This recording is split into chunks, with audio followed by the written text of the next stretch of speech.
There's one focal length that should be in everyone's camera toolkit, and that is 50mm. However, there's so many 50mm out there. But today, I have a very unique one. This is Viltrox 50mm 1.4 Pro line, and I'm gonna test this out with my friend. His name is Aaron, and he's a professional photographer. He's also got a channel name, The Lights and Academy. That's right. So he's gonna take some photos and tell me his first thoughts about this lens.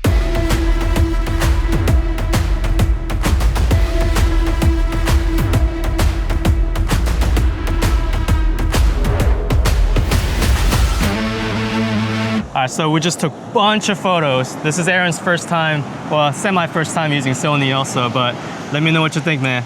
Okay, so Hey, how's it going? Really good to see you here today. All right, so I'm gonna get straight to the point in terms of the uniqueness I just mentioned. This lens right here is $549 starting. What? I thought it was gonna be at least the same price as their 85mm Pro series, but no, this is $549. And this is hard to get, but I did ask Viltrox for a coupon code for you guys, so that's in the description below. So if you apply that, this is gonna be less than $549 for this kind of image. Yeah, this video is done, guys. See ya. Just kidding. There are plenty more unique things about this lens, keeping that price in mind. So we're gonna go over all of those. In fact, in this video, I'm gonna be showing you lots of real life examples. So end of September into October, it's been a very, very busy season. In case you guys didn't know, I officially second shoot for Vu from MVU Films. And we just shot 4 weddings, one of them being 2 days long and another one being in Hawaii. The intro you just saw, that's from Maui, Hawaii. Aaron actually is local there. So I'll show you a couple charts about this lens, but most of the shots I'm gonna show you are gonna be from those weddings, and I'm gonna share my experience of using that for I don't know how many hours, days. And yes, this is a Sony full frame E Mount lens, but as usual, Viltrox is gonna release a Z Mount pretty soon, and hopefully L Mount lens, because now the L Mount alliance is happening for Viltrox. I'm very excited about that, but optically, it should be very similar to this. Now, when it comes to Sony full frame 50mm, it is a very crowded space. In fact, I would actually toss 2 of them out right away. So the 50mm 1.8, yeah, that really loud autofocus noise, focus not great, old motor. Toss that one out. There's a Zeiss one. That one's, I think, coming up on almost like 10 years. Yeah, that's an old lens with old technology in terms of autofocus. You can toss that one out.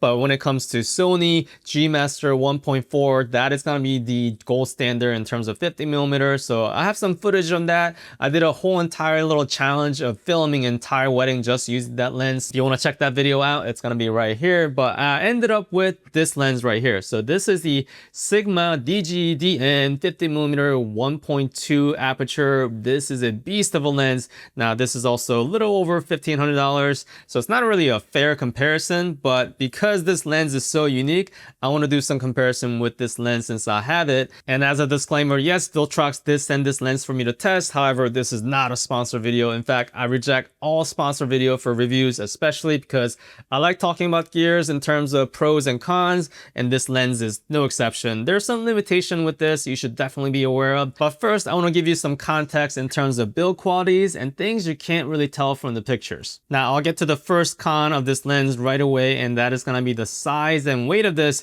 depending on who you ask. If I took this to a Canon photographer, a wedding photographer with 1DX, and I say, hey, this is a new 50mm 1.4, check it out, and she'd be like, oh, wow, it's so light.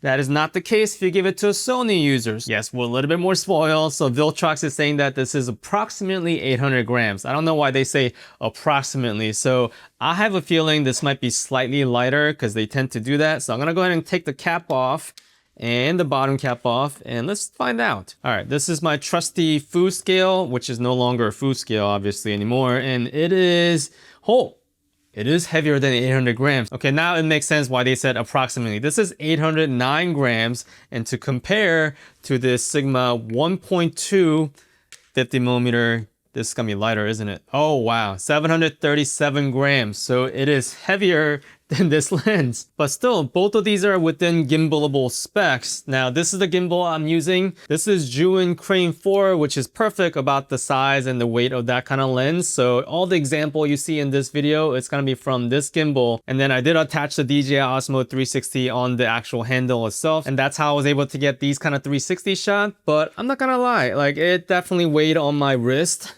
and my forearm. So do I wish this lens was lighter? Of course. So that's the size sacrifice, but what do you really get in terms of that weight? So in terms of the actual glass elements, there are 15 elements in 11 groups in this lens. Now Sony G Master f1.4, that one has 14 elements and 11 groups, so it has one more elements than in this one. And later in this video, you'll see why that extra element's gonna really come in handy. But in terms of actual build quality, this is gonna be same as their 85mm Pro Series. I mean, solid metal. Even the focus ring is actually solid metal. So one of the issues with Sigma lenses, and you'll see this issue after using it for several years, and when you get salt, which is sweat, into this rubber focus ring, this starts to actually warp, especially in the summertime. So that's one issue with the Sigma lens in terms of build quality.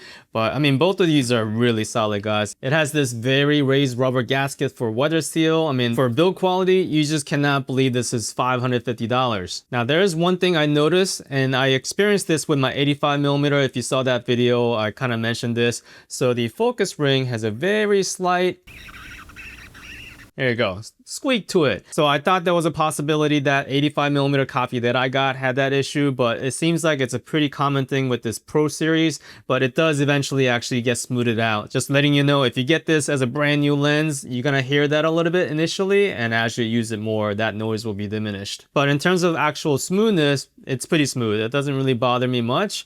And this aperture ring, oh my goodness. I mean, this thing clicks in. All right, so that's the build quality, but let's get to the fun part, and that is actually looking at real life footage right here. So the first topic is gonna be the bokeh. I mean, this is a f1.4 lens, isn't it? So the Viltrox 50mm f1.4 has the exact same number of aperture blades as a G Master one. So there are 11 blades in here, and you can definitely tell by these footage. So these are some shots of Vu before we shot a wedding. A couple days before that, we went to Lava Valley Mountain and we climbed up for about 10 minutes. That's the most we could do, but still, we got this opportunity to film this gorgeous bokeh background. I mean, like, look at that. Here's Vu doing the signature YouTuber standing up in an epic environment shot. Oh yeah, that's gonna be his least favorite shot probably, but just look at the bokeh on this thing. So you can definitely tell in the corners, there are some cat's eye bokeh. So this is where a videographer will have a slight different opinion about this. Now we love these kind of swirly bokeh. It gives a lot of character. I mean, there's a reason why we love Petzval lenses.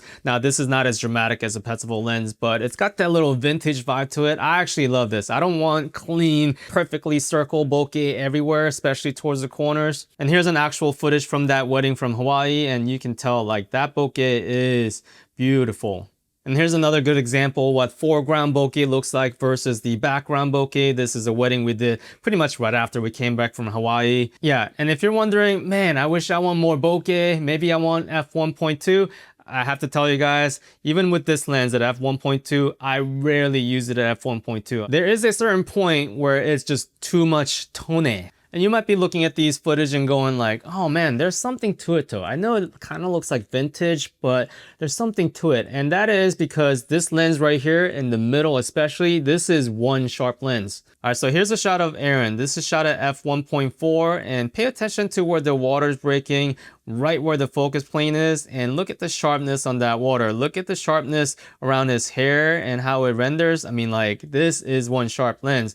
Now, I do have to tell you, all the wedding shots are with the 1/8 mist filter. Now, this is a real life environment, which means because of the wedding and the way we shoot, and this is the style that we go for, there is a mist filter on it. So that sharpness is with mist filter, but I know what you're thinking. Like, say, I need to see the actual sharpness without the mist filter. So this is where I bring the chart. So this is with no mist filter, 12 megapixel picture from my Sony a7S III. Yeah, look at this sharpness. So this is a comparison between the Sigma 1.2 and the Viltrox 1.4.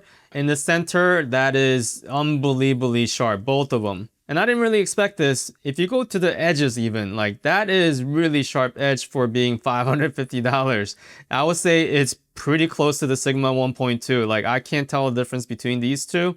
And the Viltrox has slight barrel distortion, whereas in Sigma, it's pretty much like the G Master. It's a straight line and really clinical. But as videographers, I kind of appreciate this kind of barrel distortion. And if I were to really pixel peep, I can tell you that in the corners, Sigma is pretty clean in terms of chromatic aberration at 1.4, whereas in Viltrox, you can see a little bit of chromatic aberration in the corners. So that's going to be our next topic, and that is chromatic aberration, especially the center of the image. This is probably the most epic chromatic aberration test I've ever done. This is also on that Lava Valley mountain that we climbed. So we got sunny skies and really dark shadow feather over here. And look at the edges around that feather. That is clean. This is shot at f1.4, by the way. So that feather shot is without the mist filter, but this is what it looks like with the mist filter. This is Groom getting ready, and look at the edges around his hair against that bright sky. That is so good. This is the reason why this has 15 elements inside this lens. And I have to also scream out, in every section, $550.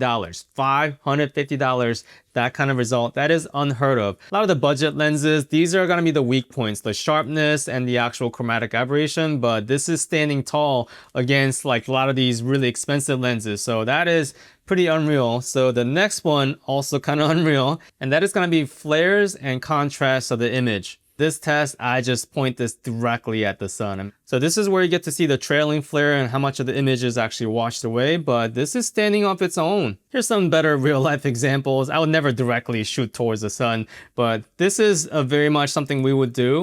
We love backlighting the subject in a tree shade like this, and look at that.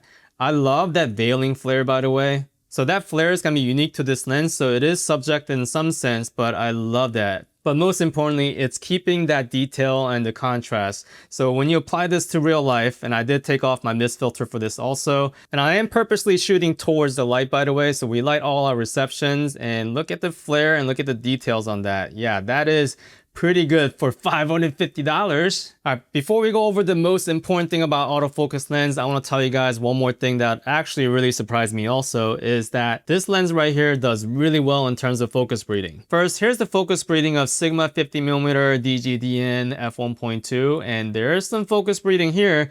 But here's a shot of Viltrox 50mm f1.4, and yeah, that is really good result. I was impressed by their 85mm focus breeding, but this is even better. So that's something to note for videographers, but we gotta get to the most important thing about these autofocus lens, and that is gonna be autofocus. For this Viltrox 50mm, I could not ask for better autofocus at this price range. From days and days of filming wedding with this lens, I can tell you, I didn't have a single instance where the focus hunted weirdly. Once it locked into a face, it tracked really smoothly. And I say that because I had that issue with the Sigma 1.2, and I had this one wedding where I was trying to focus on this couple's face and it just kept hunting, and I would just touch, I was just like slamming on that screen, focus, focus, focus, but it's just not focused on that. And I had several issues like that with this lens, whereas in the Viltrox one, not a single time like that. Now, if I were to compare this Viltrox with the G Master, that is focus made in heaven. Like, that thing just tracks like no other, no matter how fast the subject is moving.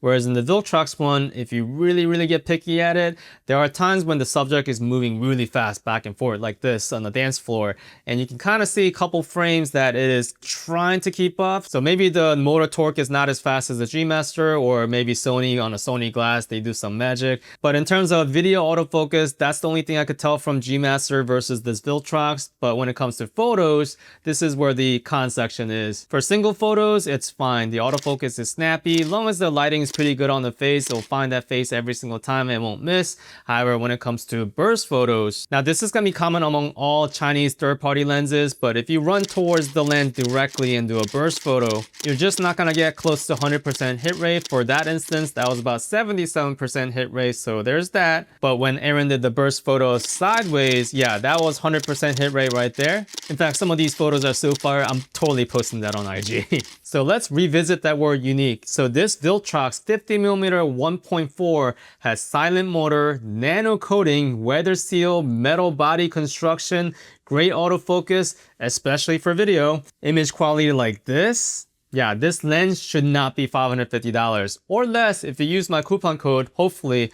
As I'm making this video, there's definitely more talks about tariffs from China. So hopefully Viltrox can hold that off at that price. So check the link in the description to check the price. But thank you so much for watching, guys. And I want to give special shout out to Vu and Aaron for helping me make this video. And I want to ask you guys, do you guys like this format better than my usual showing you lots of charts and indoor tests? Let me know in the comments below. But we can't forget, let's see what Aaron had to say about this lens. First time I ever used the Viltrox lens on a camera, let alone the Pro line, I guess.